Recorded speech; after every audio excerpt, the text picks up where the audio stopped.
You're listening to the Mindful Mama podcast. Today, we're talking about simplifying kids' schedules. Welcome to the Mindful Mama podcast, now with over 1 million downloads. Here, it's about becoming a less irritable, more joyful parent. At Mindful Mama, we know that you cannot give what you do not have.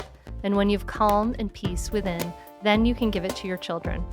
I'm your host, Hunter Clark-Field's Mindful Mama mentor.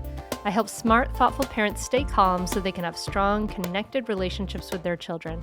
I've been practicing mindfulness for over 20 years. I'm the creator of Mindful Parenting, and I'm the author of Raising Good Humans, a mindful guide to breaking the cycle of reactive parenting and raising kind, confident kids. Welcome back to the Mindful Mama podcast. I'm so glad you're here. This is one of our Friday Mindful Parenting shorts.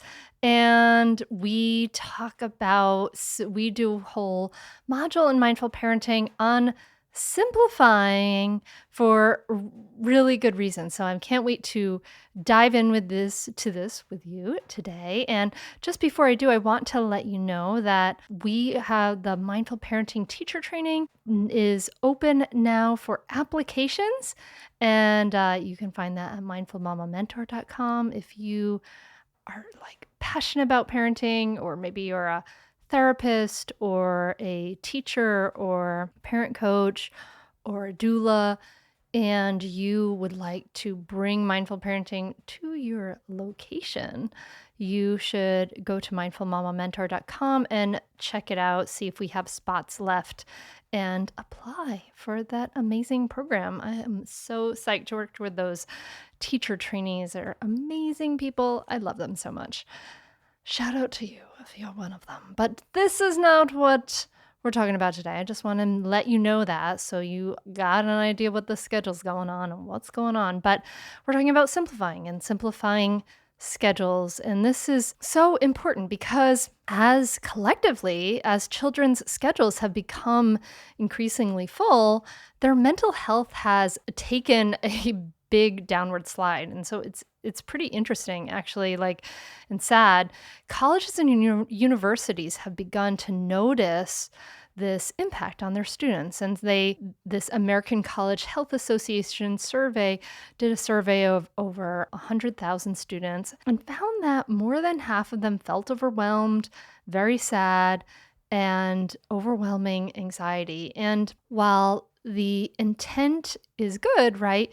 Unfortunately, it's loading kids' schedules with a ton of extracurricular enrichment activities can actually have an adverse effect on kids. So children, basically all of us though, but especially children, especially young children, need free time to balance out their activities. They need to be able to get to know themselves, to feel peaceful, right?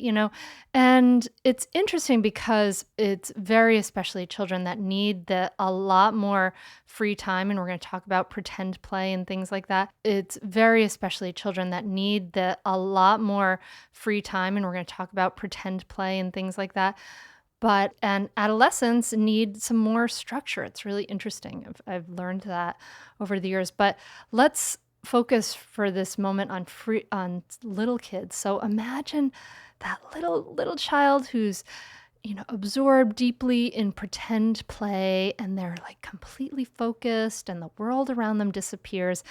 And this is actually one of the most vital activities that all children can do. It basically helps them process their world and their feelings. They heal hurts, they expand their creativity, and they do everything, all of that, in their own time and their own place. And without pretend play, without unstructured play, children tend to be more nervous and less able to relax and sleep. So we can't send them to a class to put them in this pretend play state. We can't instigate it. We can't enrich this kind of activity, right? So the only thing we can do is to leave time and space for unsupervised but safe free play, and trust that downtime is essential to our kids' creativity, to their identity. And honestly, a rushed schedule, full packed full of activities, it doesn't allow for that. It actually just it really promotes stress in kids. And unfortunately, we see that kind of stress a lot. I remember taking Sora to swimming classes at the YMCA, and we would do swim class, or we would do tumbling, and we would do a class once or twice a week. And we would go to this swim class, and I remember there were kids who were going in the locker room who were being rushed out of swim class so they could go to the next class. It was like boom, boom, one thing then the other. And that's really very common, unfortunately, but it's not good for little kids. They really do need that unstructured pretend play. They need downtime. So there was actually a developmental psychologist, David Elkind. He reported that kids have lost more than 12 hours of free time per week in the last 2 decades. And there was this report titled Crisis in Kindergarten, Why Children Need Play in School. It was published by the Alliance for Childhood. It reported that kindergartners in New York and Los Angeles spend nearly 3 hours per day on reading and math instruction and less than 30 minutes each day on choice or playtime. Oh my goodness. It's crazy, right? Kids are spending more time in organized activities than ever before, and it really is having that impact, both mentally and physically. Physically, there are kids who actually there are overuse injuries in kids and teenagers from specializing in a single sport, and those are escalating. Dr. James Andrews, an orthopedic surgeon, reports that he now treats 4 times as many overuse injuries in youth sports as 5 years ago. So it's basically too much too soon. And also, in trading away our young children's downtime, we're also seeing significantly lower levels of creativity in young adults. It's not the organized activities themselves, they destroy creativity, but it's basically the lack of downtime, the lack of boredom time. Even apparently 2 hours of play per week of unstructured play can boost children's creativity to above average levels. And I've seen the creativity in my kids for sure with that unstructured play. It's amazing. It's just a shame and a crisis in our world. If kids are their whole day is structured activity, and we're really kind of just devaluing what children need most, this unstructured play, pretend play, free time, and we're kind of replacing it with both excessive adult control, but also with our screen times and our devices. So that's a whole other thing. But it really is helpful and important to increase, especially for little kids, the amount of unstructured time that they have without devices. So you might ask, sports, music, what about how much should we push our kids to practice? And the answer there is, I believe that we don't actually need to push our kids.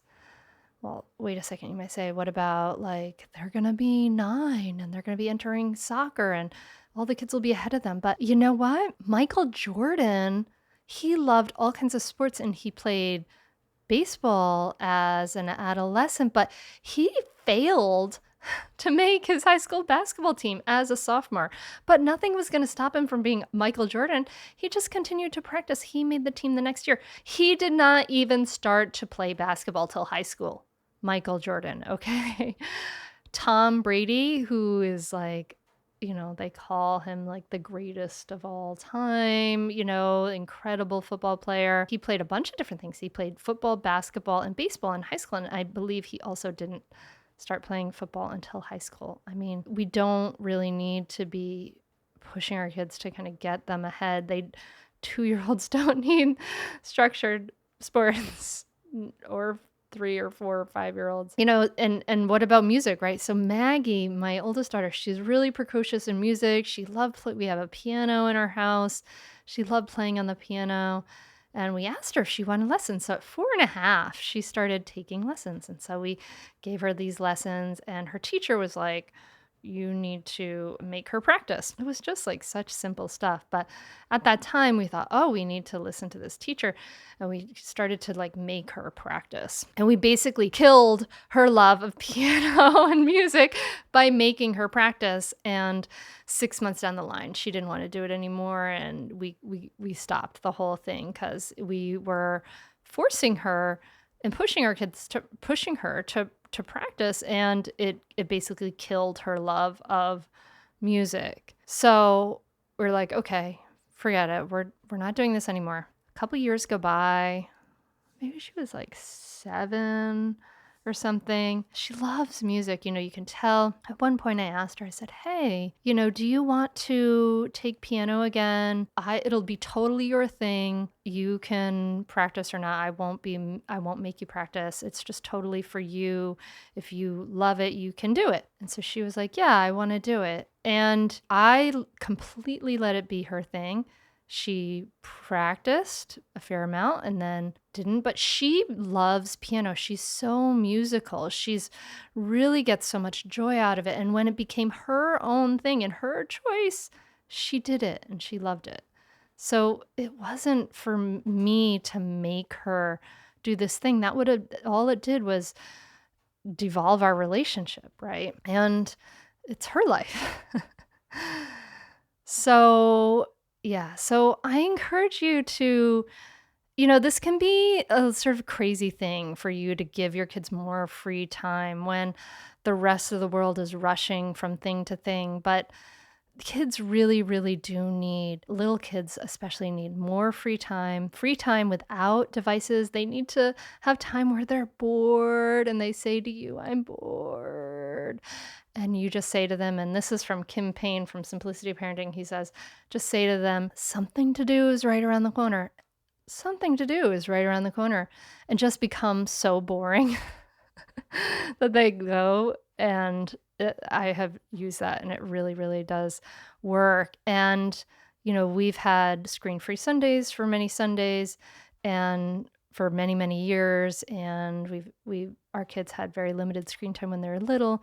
And the creativity that's come from those times has been awesome. The forts in the wood, the incredible straws and connectors, creations, the animal hospitals, all that stuff. That is exactly what our kids need. So I know it takes a leap of faith. It requires you to be brave, to trust that simplifying your child's life and giving them downtime to play, giving them time to connect with their families or just whatever is what they really need. It's more than okay to give them that time. It's more than okay to prioritize family time.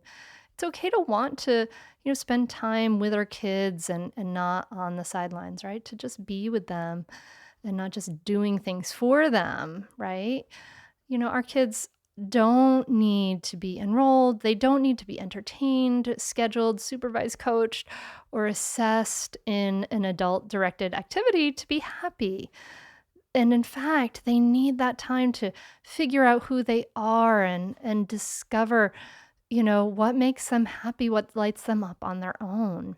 And they can lead the way. They can direct their lives in that. So I know busyness is glorified in our society, but it is not a badge of honor, right? We need to, I encourage you to know that you're not alone if you value and protect your child's free time, and know that it is so good for your kids to have that time. So let's simplify. We need to build in unstructured days, put them in the schedule, allow breathing space in your schedule, allow downtime, not only for your kid, but also for you. But really, really, they need it. Little kids need fewer organized activities, less screen time, and a lot more unstructured playtime. And you are just going to see their creativity blossom for sure. Okay, so I hope this has been helpful for you, and I wish you a great week. If you think this has been helpful for you, maybe you can pass it along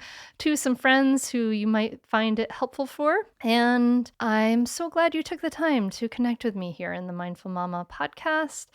Please pass it around, share it around. That's how you sharing the podcast allows us to do the work me and my team do to put this podcast out to you. There's many hands in this. We've got sound editors and people making graphics and uploading and all these different things. So it does take a team to create this podcast, and you sharing and supporting it makes all the difference in the world to us. So I hope this has been a helpful episode for you, and I look forward to connecting to you real soon. Thanks so much for listening. Namaste. With me being an introvert, I'm not really that good, like I said, sharing my feelings or emotions, but your program just helps me to do that now in a way that I'm more present in the moment and aware.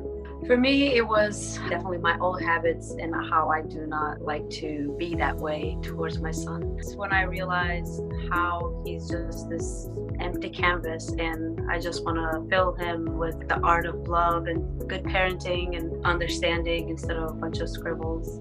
We learned a lot of skills. We wanted to set the foundations before the real deal begins.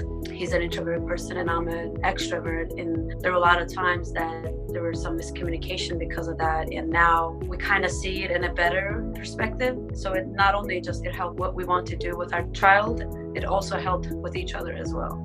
I would say join, most definitely. The program really does offer a way for us to be more vulnerable. I would definitely recommend it because it would put your mind at ease on so many levels. It gave me a lot of peace of mind to see that this is just not me or who I am. So if you're that type of person that really wants to know the why, and instead of just following it through or riding the wave, definitely go for it.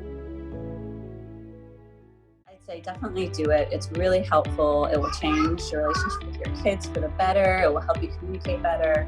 And just, I'd say communicate better as a person, as a wife, as a spouse. It's been really a positive influence in our lives. So definitely do it. I'd say definitely do it. It's so worth it. The money really is inconsequential when you get so much benefit from being a better parent to your children and feeling like you're connecting more with them and not feeling like you're yelling all the time or you're like, why isn't things working? I would say definitely do it. It's so worth it. It'll change you. No matter what age someone's child is, it's a great opportunity for personal growth and it's a great investment in someone's family. I'm very thankful I had this. You can continue in your old habits that aren't working, or you can learn some new tools and gain some perspective to shift everything in your parenting. Are you frustrated by parenting? Do you listen to the experts and try all the tips and strategies, but you're just not seeing the results that you want? Or are you lost as to where to start? Does it all seem so overwhelming with too much to learn? Are you yearning for a community of people who get it, who also don't want to threaten and punish to create cooperation? Hi, I'm Hunter Clark-Fields, and if you answered yes to any of these questions, I want you to seriously consider the Mindful Parenting membership. You'll be joining hundreds of members who have discovered the path of mindful parenting and now have confidence and clarity in their parenting. This isn't just another parenting class. This is an opportunity to really discover your unique, lasting relationship, not only with your children, but with yourself. It will translate into lasting, connected relationships, not only with your children, but your partner too. Let me change your life. Go to mindfulparentingcourse.com to add your name to the waitlist, so you will be the first to be notified when I open the membership for enrollment. I look forward to seeing you on the inside. mindfulparentingcourse.com.